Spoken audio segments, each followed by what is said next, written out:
Okay, तो आज बेटा हम पढ़ेंगे हिंदी में। क्या पढ़ेंगे? गद्य भाग में प्रेमचंद के फटे जूते। और ये आपका जो पाठ्यक्रम है उसमें आखिरी पाठ है आपका, प्रेमचंद के फटे जूते। तो यहाँ पर आप शुरू से पढ़ते आ रहे हो कि प्रेमचंद महान साहित्यकार थे। उन्होंने उपन्यास, कहानियां सब कुछ लिखा है और वो इतने प्रसिद्ध हैं कि उपन्यास के क्षेत्र में तो इतने प्रसिद्ध थे कि वो उपन्यास सम्राट कहे जाते हैं, युग प्रवर्तक कहे जाते हैं। कितने सारे विशेषण उनके लिए प्रयोग में आते हैं। तो यहाँ प्रेमचंद के बारे में लेखक हरिशंकर परसाई ने लिखा है। एक बात बता दूं कि जो अगर वो अपने बारे में लिखते तो वो क्या कहलाती? जीवनी, है ना, नहीं आत्मकथा। और जब कोई दूसरा उसके बारे में लिखता है तो वो उसकी जीवनी के बारे में आ जाती है। दोनों में, जीवनी में और आत्मकथा में अंतर ये होता है कि यदि कोई स्वयं अपने बारे में लिखता है वो आत्मकथा होती है, और कोई दूसरा उसके बारे में लिखे तो वो जीवनी में आती है। ठीक है, तो यहाँ पर लेखक हरिशंकर परसाई ने उनके बारे में लिखा है। वो उनके साधारण वेशभूषा को देखकर और फटे हुए जूतों के द्वारा समाज में प्रेमचंद की सादगी, उनके उच्च विचार, लेकिन समाज में दोगलापन, दिखावे की नीति, है ना, दिखावे में विश्वास करना, उस बात पर उन्होंने व्यंग्य किया है। इस बात पर व्यंग्य किया है। और शुरुआत कहां से होती है हमारे पाठ की?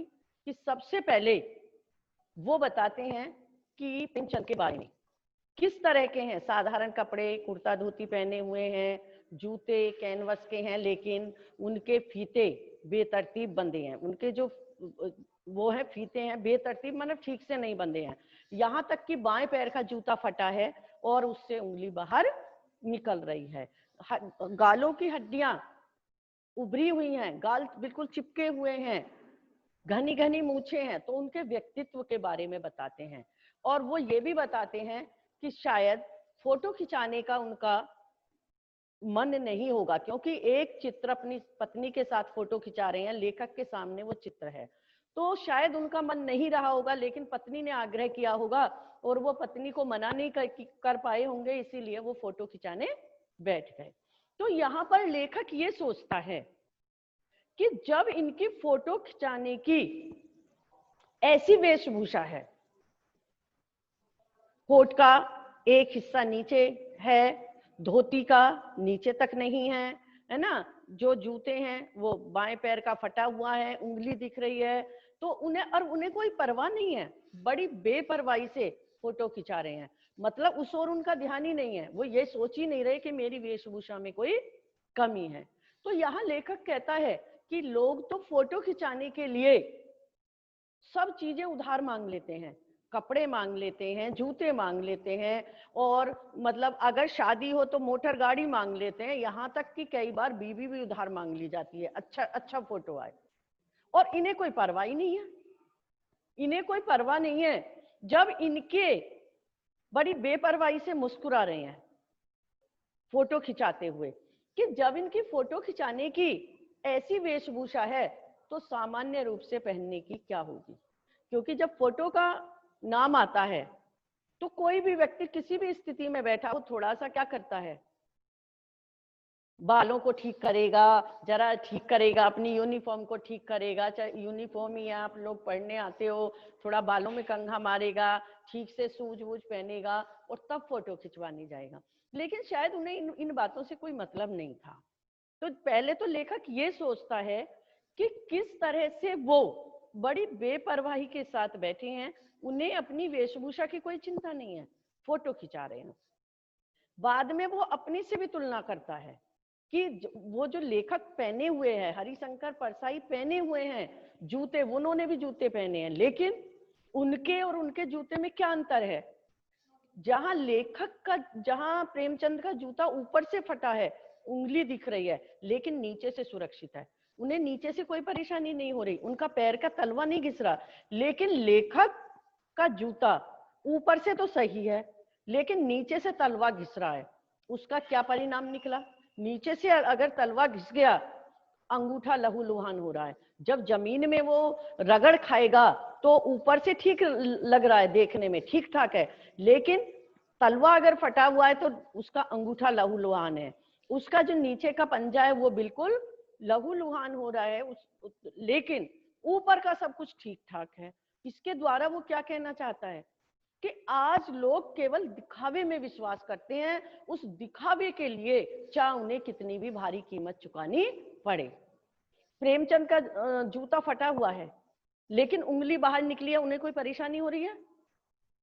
उन्हें कोई परेशानी नहीं हो रही, वो क्योंकि वो दिखावे में विश्वास ही नहीं रखते।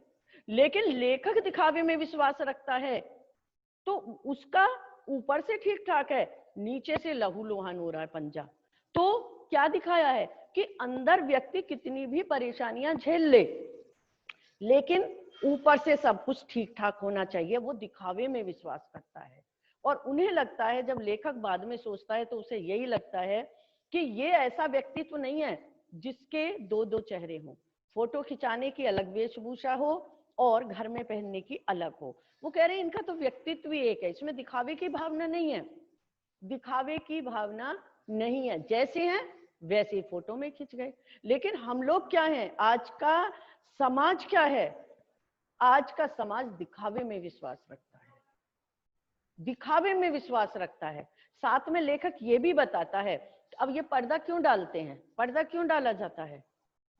पर्दा डाला जाता था कोई चीज छिपाने के लिए कि दिखाई ना दे, लेकिन आज तो लोग हर चीज छिपाने लगे हैं, एक चीज नहीं हर चीज छिपाने लगे हैं। साथ में उन्होंने ये भी बताया कि उस समय में भी जूता टोपी से कीमती रहा होगा। क्या मतलब है इसका? जूते की कीमत टोपी से ज्यादा की रही होगी। क्या मतलब है कि टोपी किसका प्रतीक है बेटा? मान सम्मान का। टोपी किसका प्रतीक है? मान सम्मान का। जूता किसका प्रतीक है? शक्ति का। किस शक्ति के आगे मान सम्मान झुक जाता है? शक्ति के आगे, ताकत के आगे मान सम्मान झुक जाता है, ये बताना चाहते हैं। आज भी जूते की कीमत टोपी से ज्यादा है। किसी के मान सम्मान किस पर झुक जाता है? किस पर? जूते पर। ताकत। आज भी तुम समाज में देखते हो, आज भी तुम समाज में देखते हो, जो ताकतवर है सब उसकी चापलूसी करते हैं। और राजनीति में तो ये बहुत ही ज्यादा खुलकर सामने आता है कि जिसके पास शक्ति है, ताकत है, वो जीत जाता है, और जो सामान्य व्यक्ति है, साधारण व्यक्ति है, चाहे उसका कितना भी मान सम्मान है, लोग डर की वजह से उसे जिता ही नहीं पाते कि अगर इसको नहीं वोट दी, नहीं जीता तो क्या होगा हमारा, बाद में ये हमसे बदला लेगा। तो हमेशा से वो ये भी कहते हैं कि शायद इस दिखावे की भावना को ठोकर मारते मारते ही उनका जूता फट गया है। किसका? लेखक सोचता है किसका जूता फट गया है? प्रेमचंद का।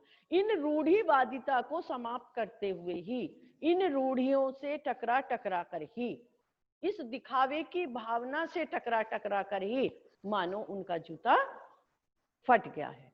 आज भी लोग दिखावे में विश्वास रखते हैं, जैसा है वैसा दिखना नहीं चाहते, क्योंकि अगर जैसा है वैसा दिखेंगे तो समाज में उनकी मान प्रतिष्ठा कम हो जाएगी।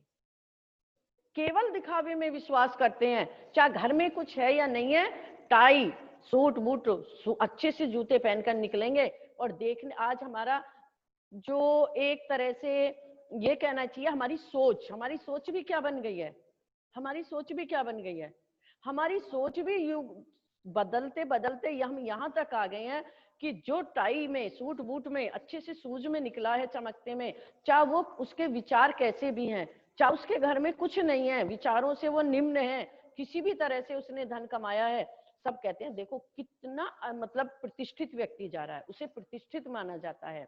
और जो समाज का प्रतिष्ठित व्यक्ति है, जिसकी साधारण वेशभूषा है, कुर्ता धोती पहने हैं, कुर्ता पजामा पहने हैं, और उसके विचार कितने भी उच्च हों, तो समाज उसको स्थान देने को तैयार नहीं है।